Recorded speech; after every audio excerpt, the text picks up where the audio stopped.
सलाम करता हूं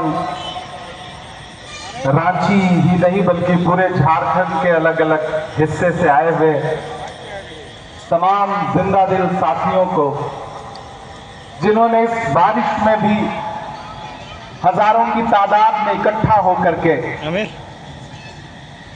पूरे मुल्क को एक संदेशा देने का काम किया है।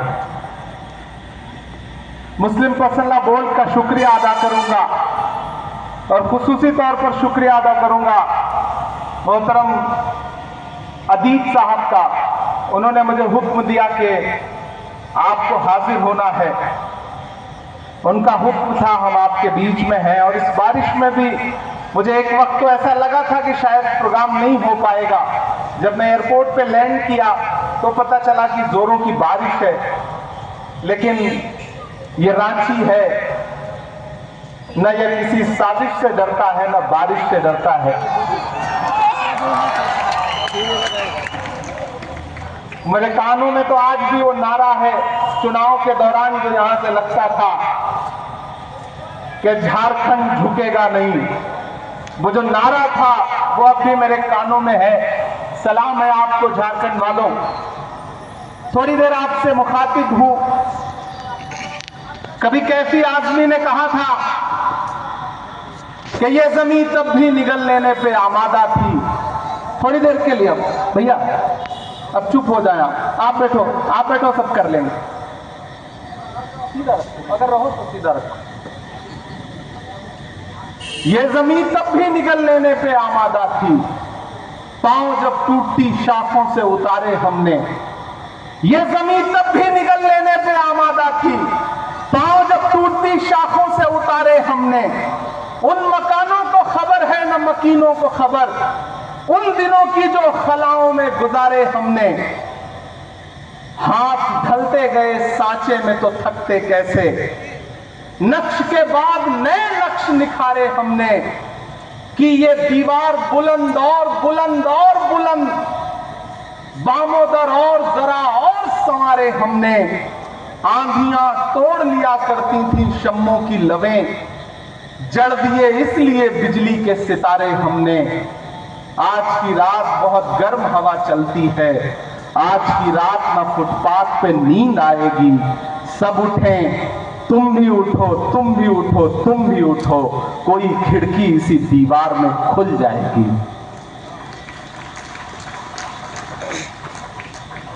एक बिल आया देश की पार्लियामेंट में, और सिर्फ आया ही नहीं, चूंकि ताकत उनके पास थी, संख्या बल उनके पास था, वो बिल पास भी हुआ।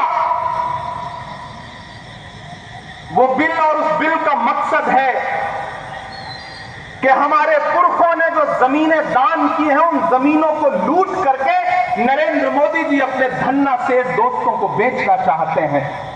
उस बिल का मकसद यह है, उस बिल का मकसद यह है कि आपकी इबादतगाहें, आपकी खानकाहें, आपकी दरगाहें महफूज न रह जाएं, आप उसी में उलझे रहें। आपने जो अपना जहन पढ़ाई की तरफ लगा दिया है, आप आईएएस बन रहे हैं, आईपीएस बन रहे हैं, इंजीनियर बन रहे हैं, वकील बन रहे हैं, डॉक्टर बन रहे हैं, तो एक सिस्टम है जो चाहता है कि आपका जहन उससे हटे और आप अपना सारा जहन इधर लगा दें, ताकि आप उस सिस्टम का हिस्सा ना बन सकें। इस सोच के साथ एक बिल लाया गया। मैं 3 साल से देश की पार्लियामेंट में हूं। मैं 3 साल से मुसलसल देख रहा था, कभी प्राइवेट मेंबर बिल के जरिए वक्फ रिपील एक्ट लाया जाता था। उसी समय मुझे समझ में आ गया था कि एक बड़ी साजिश रची जा रही है और वो बिल की शक्ल में आएगी। बिल आया, पास भी हो गया क्योंकि संख्या बल उनके पास था।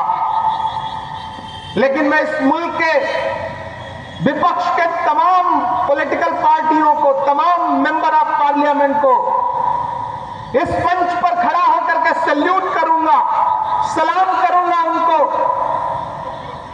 कि अगर लोकसभा में उस बिल के समर्थन में 288 वोट पड़ रहे थे तो उस बिल के खिलाफ में 232 वोट पड़े, जबकि देश की लोकसभा में मुस्लिम सांसद सिर्फ 24 हैं। 200 से ज्यादा इस देश का हिंदू भाई, दलित भाई, ईसाई भाई, सिख भाई अलग-अलग उस बिल के खिलाफ खड़ा था और पूरे दिन और पूरी रात चलने वाली पार्लियामेंट में सुबह 3:30 बजे वोटिंग कर रहा था उस बिल के खिलाफ लोकसभा में। यह है इस मुल्क की खूबसूरती, यह है इस मुल्क की गंगा जमुनी तहजीब। मुझे आज भी याद है, हमारे पंजाब का हमारा एक साथी है, मेंबर ऑफ पार्लियामेंट है, राजा वड़िंग, उसका भाषण सुनना सरदार है वो, उसने कितनी असरदार बात कही है।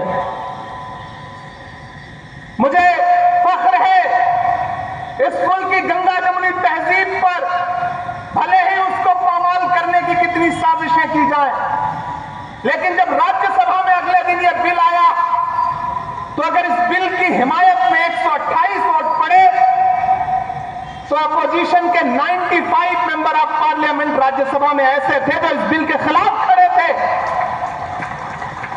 और सुबह के 3 बजे बीमारी की हालत में सोनिया गांधी जी इस बिल के खिलाफ वोट करने के लिए राज्यसभा में मौजूद थी। हम ही को कातिल कहेगी दुनिया, हमारा ही कत्लेआम होगा। हम ही को कातिल कहेगी दुनिया, हमारा ही कत्लेआम होगा। हम ही कुएं खोदते फिरेंगे, हम ही पे पानी हराम होगा। ये जो साजिशें हैं इन्हें समझने की जरूरत है और डरने की जरूरत नहीं है, और आप डरने वाले लोग भी नहीं है। मैं तो अलग-अलग देश की पार्लियामेंट में खड़ा होकर के आपके हवाले से बोल के आया हूं और पूरे मुल्क में जाके ये कह रहा हूं कि नहीं, ऐसा नहीं होगा, कभी ऐसा नहीं होगा, कभी ईमान का कुरान का सौदा नहीं होगा।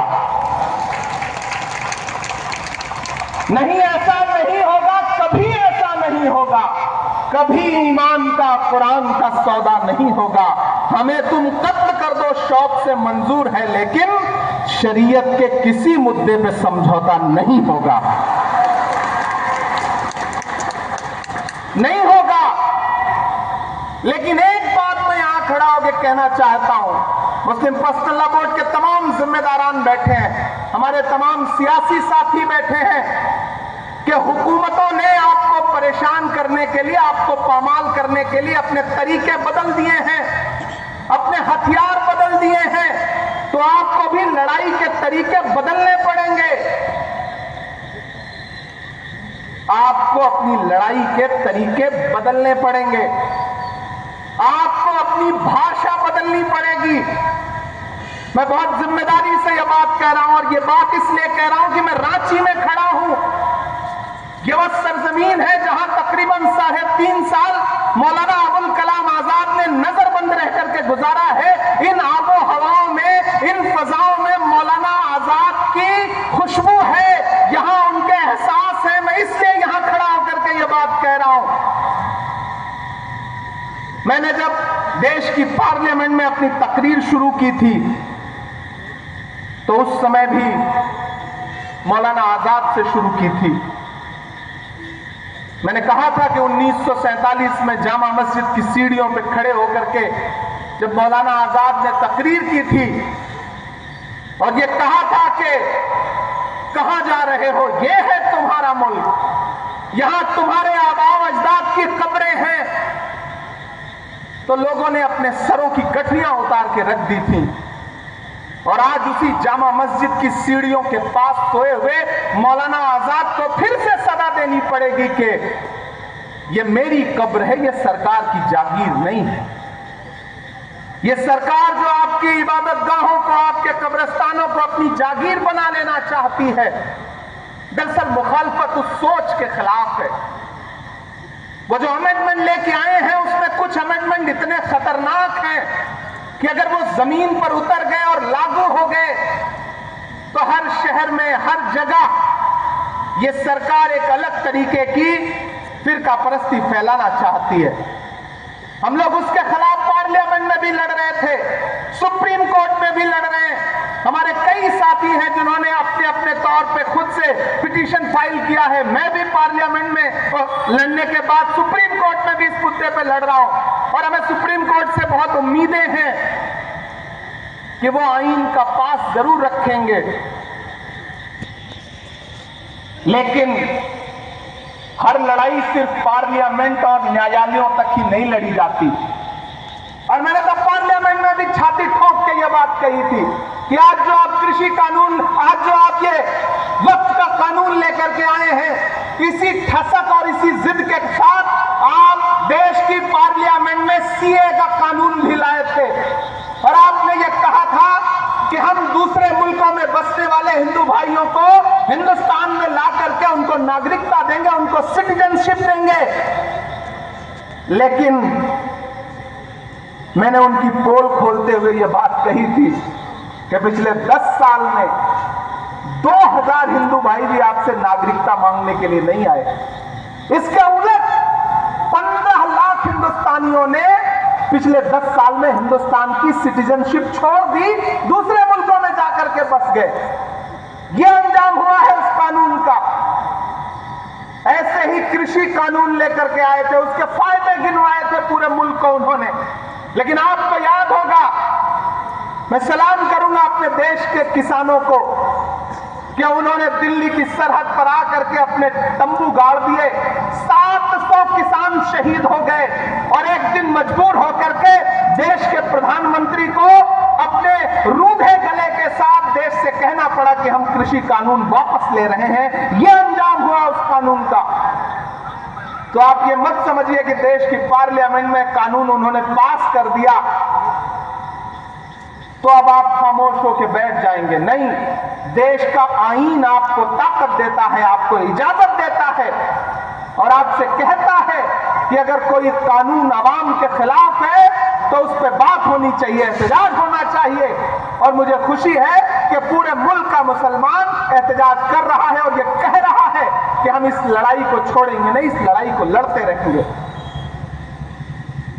क्योंकि हम करें बात दलीलों से तो रद्द होती है, हम करें बात दलीलों से तो रद्द होती है। उनके होठों की खामोशी भी सनद होती है। कुछ न कहने से भी छिन जाता है एजाज़े सुखन, जुल्म सहने से भी जालिम की मदद होती है। ये जुल्म सहना नहीं है, इसके खिलाफ आवाज उठानी है। क्योंकि इसी जमीन में जो खुददारी बोई है मौलाना अबुल कलाम आजाद ने, मैं आज रास्ते में आ रहा था तो मैं दिल्ली के जामा मस्जिद में 1947 में उनका दिया गया भाषण, उनकी तकरीर पढ़ रहा था। तो मुझे लगा कि जब मैं वहां खड़ा होऊंगा तो मैं दोनों को कैसे एक दूसरे से कनेक्ट करूं। 1947 में दिल्ली की जामा मस्जिद की सीढ़ियों में मौलाना आजाद की तकरीर, और 3.5 साल यहां नजरबंद रहते हुए उन्होंने जो सोचा, जो लिखा, शायद दोनों बहुत एक दूसरे से कनेक्ट करते हैं। और आज तो बारिश भी हुई है। उन्होंने उस वक्त कहा था तकरीर करते हुए कि अजीजों, अपने दिलों को मजबूत बनाओ, अपने दिलों को मजबूत बनाओ और अपने दिमागों में सोचने की आदत डालो, फिर देखो ये फैसले तुम्हारे लिए कितने फायदेमंद होंगे। ये देखो, मस्जिद के मीनारे तुमसे उचक उचक कर सवाल कर रहे हैं कि तुमने अपने तारीख के सफात को कहां गुम कर दिया है। अभी कल की ही बात है कि यही जमुना के किनारे तुम्हारे काफिलों ने वजू किया था, और आज तुम हो कि यहां रहते हुए खौफ महसूस करते हो। अजीजों, अपने अंदर एक बुनियादी तब्दीली पैदा करो। तुम्हारा खौफ बेजा है। मुसलमान और बुज़दिली एक जगह जमा नहीं हो सकता। सच्चे मुसलमान को कोई ताकत हिला नहीं सकती है, न कोई खौफ डरा सकता है। चंद इंसानी चेहरों के गायब हो जाने से डरो मत। अजीजों, तब्दीलियों के साथ चलो। ये ना कहो कि इसके लिए तैयार नहीं थे, बल्कि तैयार हो जाओ। सितारे टूट गए हैं, लेकिन सूरज तो चमक रहा है, उससे किरण मांग लो और उन अंधेरी राहों में बिछा दो जहां उजालों की सख्त जरूरत है। मैं तुम्हें यह नहीं कहता कि तुम हाकिमाना इक़्तिदार के मदरसे से वफादारी का सर्टिफिकेट हासिल करो। मैं कहता हूं कि जो उजले नक्शो निगार तुम्हें इस हिंदुस्तान में माजी की यादगार के तौर पर नजर आ रहे हैं, उन्हें तुम्हारा ही काफिला लाया था। उन्हें भुलाओ नहीं, उन्हें छोड़ो नहीं, उनके वारिस बनकर रहो। समझ लो, तुम भागने के लिए तैयार नहीं तो फिर कोई ताकत तुम्हें नहीं भगा सकती है। आओ अहद करो कि ये मुल्क हमारा है। आओ अहद करो कि ये मुल्क हमारा है। हम इसके लिए हैं और इसकी तकदीर के बुनियादी फैसले हमारी आवाज के बगैर अधूरे रहेंगे। आज जलजलों से डरते हो, कभी तुम खुद जलजला थे। आज अंधेरे से कांपते हो, क्या याद नहीं रहा कि तुम्हारा वजूद खुद में एक उजाला था? ये बादलों ने मैला पानी क्या बरसाया कि तुमने भीग जाने के डर से पायजामे ऊपर चढ़ा लिए? वो तुम्हारे ही इस्लाफ थे जो समुंदरों में उतर गए, पहाड़ों की छातियों को रौंद डाला। आंधियां आई तो उनसे कह दिया कि तुम्हारा रास्ता ये नहीं है। ये ईमान से भटकने की बात है कि शहंशाहों के गिरेबान से खेलने वाले आज खुद अपने गिरेबान से खेलने लगे हैं। अजीजों, मेरे पास कोई नया नुस्खा नहीं है, वही 1400 बरस पुराना नुस्खा है। वो नुस्खा जिसको कायनात का मोहसिन लेके आया था। ये वो तकरीर है जो 1947 में जामा मस्जिद की सीढ़ियों पे खड़े होकर मौलाना आजाद ने दी थी। मैं रांची में खड़ा था तो मुझे लगा कि इसे दोहराना जरूरी है। आप डरिए मत। एक लड़ाई पार्लियामेंट में, एक लड़ाई अदालत में, तो एक लड़ाई जमीन पर। आपकी इबादतगाहों के खिलाफ, आपकी दर्सगाहों के खिलाफ, आपके कब्रिस्तानों के खिलाफ कोई हाथ बढ़ता है तो आगे बढ़कर के उस पंजे से पंजा लड़ाओ और कहो कि हम इसके मुहाफिज हैं। हम अपने पुरखों की, अपने अजदाद की दान की हुई जमीनें, वक्फ की हुई जमीनें लूटने नहीं देंगे। हुकूमत कह रही है कि वो पसमानदा के हुकूक के लिए इस वक्त में अलग से प्राविधान करेगी।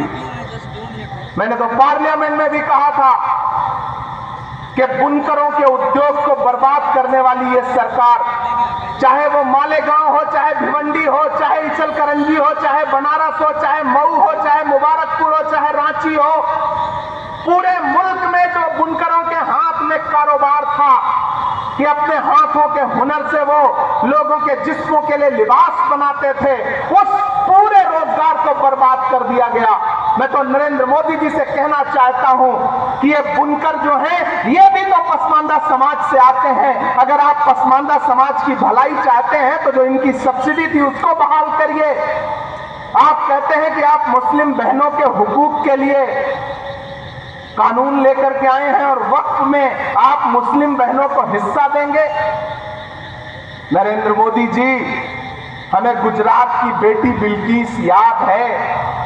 जब आप दिल्ली के लाल किले पर खड़े होकर के 15 अगस्त को इस देश में महिला सशक्तिकरण पे भाषण दे रहे थे तो उसके महज 2.5 घंटे के बाद आपके गृह राज्य गुजरात में न सिर्फ बिल्किस के बलात्कारी रिहा किए जा रहे थे, बल्कि उनको आपकी पार्टी के नेता मालाएं पहना कर उनका इस्तकबाल कर रहे थे। और आप बात करते हैं मुस्लिम बहनों के हुकूक की। ये कहानी किसी और को सुनाइएगा नरेंद्र मोदी साहब। हम समझते हैं इस खेल को, हमारी नई नस्लें समझती हैं इस खेल को। ये लड़ाई जारी रहनी चाहिए। रांची वालों, एक बात याद रखना कि जब वक्त पे कोई लड़ाई लड़ी जाती है तो जीत उसमें यकीनन हमारी होती है।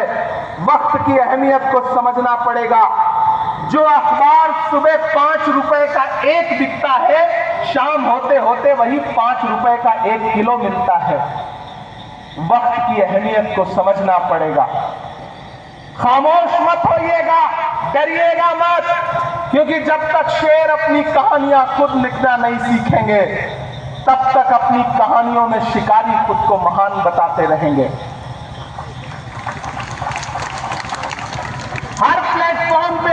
उठाइए, आवाजें बुलंद बोलिए। इस देश के सिख भाई, इस देश के आदिवासी भाई, इस देश के दलित भाई, इस देश के पिछड़े और इस देश के अमन पसंद फॉरवर्ड क्लास के लोग भी आपके साथ हैं। वो इस लड़ाई में आपकी बाट जोड़ रहे हैं और आपका साथ देने के लिए तैयार हैं। और मैं जिस पार्टी से आता हूं उसका माइनॉरिटी डिपार्टमेंट का नेशनल चेयरमैन होने की हैसियत से भी कह रहा हूं कि आने वाले दिनों में जब भी सरकार बदलेगी, मैं यकीन दिलाता हूं आप सारे लोगों को कि पहली फुर्सत में जब भी हुकूमत बदलेगी, ये जो भी आईन के खिलाफ जाकर के अमेंडमेंट लाए हैं, इसको एक झटके में फिर उसी संसद के जरिए बदलने का काम इंडिया गठबंधन करेगा, कांग्रेस पार्टी करेगी। ये हम आपको भरोसा दिलाते हैं। इसलिए बिल्कुल मायूस मत होइए, मायूसी कुफ्र है। हम लड़ेंगे, अपनी जमीनों की हिफाजत करेंगे, अपनी दरसगाहों की हिफाजत करेंगे, अपनी खानकाहों की हिफाजत करेंगे, अपने कब्रिस्तानों की हिफाजत करेंगे। कोई हुकूमत, कोई सरकार हमसे छीन नहीं सकती। और अभी हफीजुल भाई ने तो भरोसा भी दिलाया, यहां के चीफ मिनिस्टर साहब भी, हेमंत सोरेन साहब भी इस चीज को लेकर के संजीदा हैं।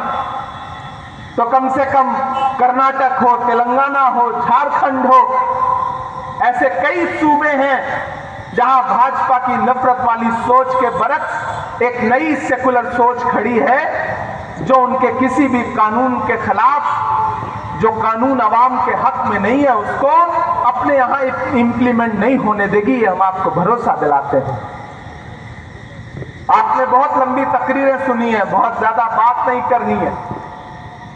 बस आपका इस बात के लिए शुक्रिया अदा करना है कि आप इस बारिश में भी हजारों की तादाद में यहां इकट्ठे हुए हैं। कोई आंधी, कोई तूफान, कोई बारिश अगर आपको रोक नहीं पा रहा है, तो फिर ये आपका जज्बा ही हमारी ताकत है। ये जो हमारे मुस्लिम पर्सनल बोर्ड के जो तमाम बुजुर्ग बैठे हैं, ये आपके हौसले की बुनियाद पर लड़ रहे हैं। इन्होंने अपनी उम्र जी ली है, लेकिन ये अपने आने वाले मुस्तकबिल के लिए लड़ रहे हैं, अपने नए नस्ल के बच्चों के लिए लड़ रहे हैं। यहां मौजूद एक एक शख्स हमारे इन बुजुर्गों के हौसले के लिए, इनके लिए दुआ के लिए एक एक हाथ उठा करके, ताली बजा करके इनको एहसास दिलाए कि कौम की नई नस्ल आपके साथ खड़ी है। आप पूरे मुल्क में इस आंदोलन की अलग जगह के रखिए, इंकलाब बर्पा करके रखिए। इंशाअल्लाह नई नस्ल आपको जब भी जरूरत होगी, बदन में जो भी लहू है तेरी अमानत है, जहां जहां हो जरूरत वसूल कर लेना। हम सारे लोग किसी कुर्बानी से पीछे नहीं हटेंगे। किसानों ने 700 जाने कुर्बान की, लेकिन हुकूमत को झुकने पे मजबूर कर दिया। तो हम तो सरकार से कहना चाहते हैं कि तुझको कितनों का लहू चाहिए अर्ज़े वतन, कितनी आंखों से कलेजा तेरा ठंडा होगा। अगर आपके कलेजे की ठंडक के लिए आपको कुर्बानियों की दरकार है, तो मैंने पार्लियामेंट में भी कहा था और यहां भी कह रहा हूं कि उनसे 2 कदम आगे ये इमरान खड़ा मिलेगा। अगर आपको कुर्बानियों की दरकार है तो आप लीजिए। और हमने अभी दिखाया, समाज ने दिखाया कि जब पड़ोस के मुल्क ने हमारे मुल्क में दहशतगर्दी फैलाई, तो बंगाल के झंटू अली शेख ने पहली शहादत दी पहलगाम अटैक के बाद। जब पड़ोसी मुल्क ये सोच रहा था कि हिंदुस्तान में नफरतें फैला करके वो हमारी एकजुटता को तोड़ने का काम करेगा, तो कर्नल सोफिया कुरैशी आगे निकल के आई और उसने पूरी दुनिया को बताया कि ऑपरेशन सिंदूर क्या था। जब पड़ोसी ये सोच रहा था कि हम भारत को कमजोर करने के लिए कौमों में नफरतें फैला देंगे, तो बिहार के छपरा के बीएसएफ के इंस्पेक्टर मोहम्मद इम्तियाज ने कहा कि मैं इस मुल्क के लिए जान कुर्बान करने को तैयार हूं, और उन्होंने इस मुल्क की मिट्टी के लिए अपनी जान कुर्बान कर दी और जवाब दे दिया उनको जिन्होंने कहा था कि पंचर बनाते हैं लोग। याद है वो जुमला? कहा था ना कि पंचर बनाते हैं लोग। लेकिन इस कौम ने बता दिया, इस समाज ने बता दिया कि नहीं साहब, हम सिर्फ पंचर नहीं बनाते हैं। मैंने तो एक शेर कहा उस दौरान कि ये किसने कह दिया तुमसे कि बस पंचर बनाते हैं? ये किसने कह दिया तुमसे कि बस पंचर बनाते हैं? वतन पे हंस के जो कट जाएं ऐसे सर बनाते हैं। वो चाहे ब्रिगेडियर उस्मान हो या वीर अब्दुल हमीद हो, जब भी आपको जरूरत पड़ी है हम 2 कदम आगे खड़े मिले, तो हम यहां से खड़े होकर इस सरकार से ये कहना भी चाहते हैं कि इतना जुल्म मत करिए। ये बड़े भोले भाले लोग हैं, खुदा ने इनके हाथों में हुनर दिया है। अपने हाथों के हुनर की बुनियाद पर अपने लिए 2 रोजी और रोटी का जुगाड़ करते हैं, मेहनत करते हैं, कमाते हैं। इनको कम से कम सुकून से मस्जिदों में इबादत करने दीजिए, खानकाहों में बैठने दीजिए, दरसगाहों में पढ़ने दीजिए और सुकून से कब्रों में सोने दीजिए। हमारी कब्रों पे बुलडोजर मत चलाइए। हम आपसे ये मुतालिबा करते हैं और हमें डराइए मत।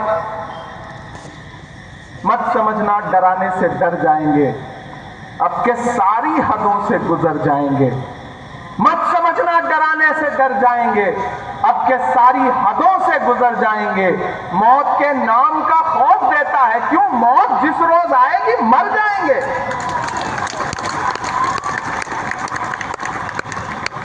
हमने जमजम दिया, आबे गंगा दिया, तुमने भारत को दंगा ही दंगा दिया। तुमने एक रंग के ख्वाब देखे मगर हमने हिंदुस्तान को तिरंगा दिया।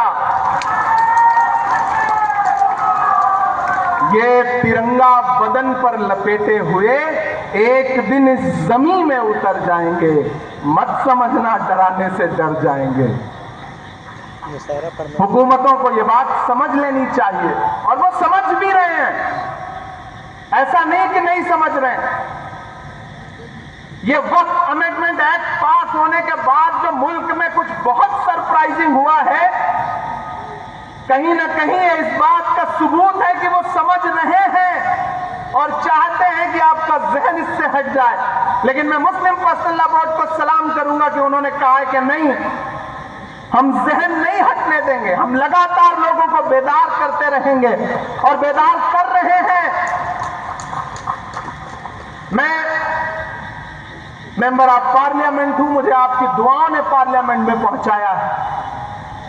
मैं आप सबको, अपने बुजुर्गों को भरोसा दिला रहा हूं कि जहां भी जब भी आप सबको जरूरत लगे, यहां हमारे श्रीनगर से मेंबर ऑफ पार्लियामेंट रुल्ला साहब बैठे हैं, महिबुल्लाह नदवी साहब बैठे हैं, जियाउर रहमान बर्क साहब बैठे हैं, हम सब आपको भरोसा दिलाते हैं कि आपको जब भी जरूरत हो आप आवाज लगाइए।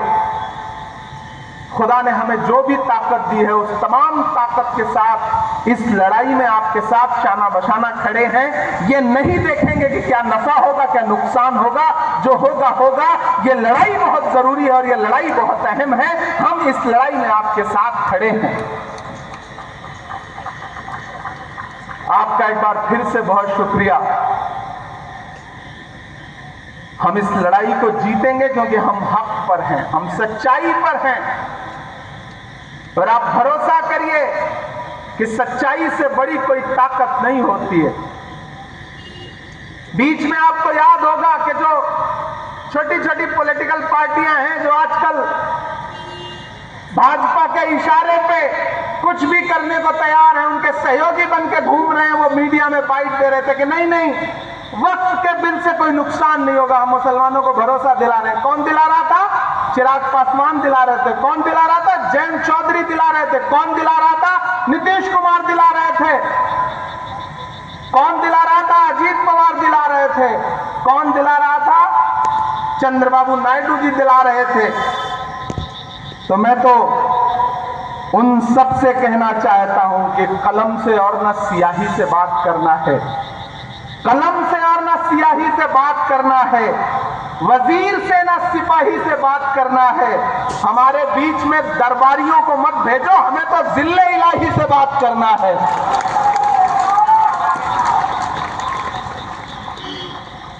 हम हुकूमत से सीधे कह रहे हैं कि आप आईन को कुचलिए मत। डॉक्टर बाबा साहब अंबेडकर का लिखा हुआ ये जो आईन है, ये जो संविधान है, उसका आर्टिकल 14 हो, आर्टिकल 26 हो, आर्टिकल 30 हो, वो इस मुल्क के हर शहरी को, हर नागरिक को ये इजाजत देता है कि वो जैसे चाहें वैसे पूजा कर सकते हैं, इबादत कर सकते हैं, अपने इबादत गाहें बना सकते हैं, अपने गुरुद्वारे बना सकते हैं, मंदिर बना सकते हैं, मस्जिद बना सकते हैं। आप उस आईन को पामाल कर रहे हैं। नरेंद्र मोदी जी की बड़ी एक ऐसी बात आपको बताता हूं कि आपको लगेगा कि हाँ, ये भी एक पहलू है।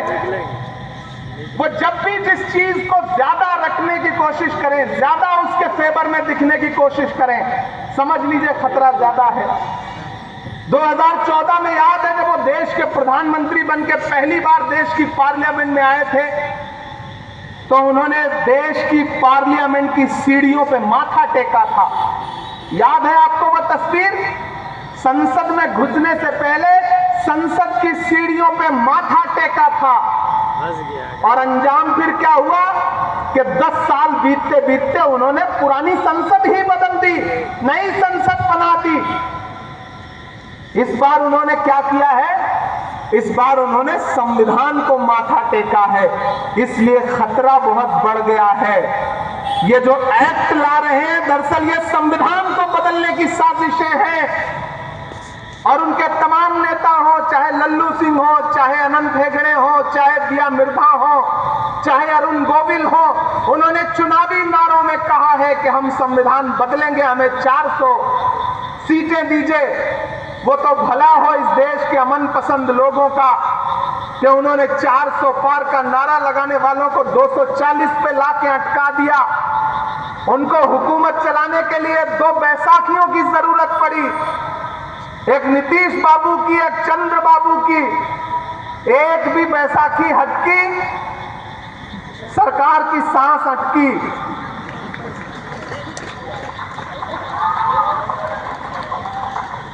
इसलिए जब हुकूमत ये दिखा रही है कि वो बहुत ताकतवर है, वो जो चाहे वो कर सकती है, तो आप ये समझ लीजिए कि हाकिम डरा हुआ है। डरा हुआ इंसान अवाम को ज्यादा डराने की कोशिश करता है। इसलिए डरना नहीं है, बिल्कुल डरना नहीं है। हुकूमत की आंख से आंख मिला के कहना है कि मैं ये नहीं कहता कि मेरा सर न मिलेगा, मैं ये नहीं कहता कि मेरा सर न मिलेगा, लेकिन मेरी आंखों में तुझे डर न मिलेगा। पूरी दुनिया में उथल पुथल मची है, पूरी दुनिया में उथल पुथल मची है। इसलिए अपना किरदार दुरुस्त करो, दुआओं की सदाएं बुलंद करो, हक पर रहो। जो हक पे होगा उस हक के रास्ते में बड़ी ताकत है। जाते जाते एक शेर सुना के जा रहा हूं, आप कनेक्ट कर लेना मैं कहां से कह रहा हूं। नाम नहीं लूंगा कि कहीं दरिया, कहीं कौसार, कहीं झीलें हैं। रांची वालों, कान और दिमाग और दिल तीनों खोल के सुनिएगा और पहुंचाइएगा मैं जहां तक पहुंचाना चाहता हूं कि कहीं दरिया, कहीं कौसार, कहीं झीलें हैं। मैं अभी यहीं बैठा था तो बड़ा जिक्र हुआ, हमारे चिश्ती साहब बोल रहे थे तो उन्होंने जिक्र किया। बैठे बैठे ये मिसरे हुए कि कहीं दरिया, कहीं कौसार, कहीं झीलें हैं। ऐ मेरे रब तेरे होने की ये तफसीलें हैं। कहीं दरिया, कहीं कौसार, कहीं झीलें हैं। ऐ मेरे रब तेरे होने की ये तफसीलें हैं। जालिमों पर जो बरसती हुई देखी हमने, तैयार रहना, जालिमों पर जो बरसती हुई देखी हमने, ये मिसाइल नहीं है, ये तो अबाबीले हैं। शुक्रिया।